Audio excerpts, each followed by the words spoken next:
Hello everyone, how are you doing? This is MD Tech here with another quick tutorial.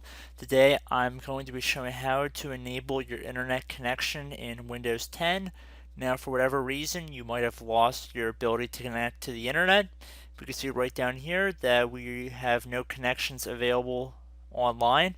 And if we tried to open up any web browser, we'd be getting a very similar alert here. So if we tried to look something up, we see servers not found. So very simple fix to this. This might not fix your individual problem, but this is a very good place to start. So what we want to do is head over to our start button, type in network and sharing center. Should be the top option here, and it'll be labeled right above control panel. So left click on that.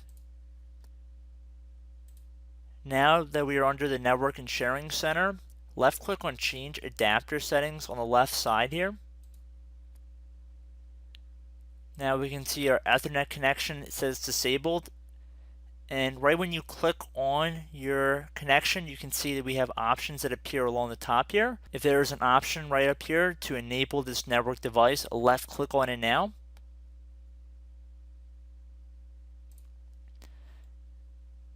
At this point we can see that our internet connection has been restored. We have internet access again. And if for some reason, if you needed to diagnose the connection, if this was not a fix, you could try diagnosing this connection, as that would be the next place that I would try to go. And just to show everybody, we can close out all that. If we try and go online, and we try and search something up, we see we have internet access again. So I hope this tutorial helped you guys out, and I will see you in the next video. Goodbye.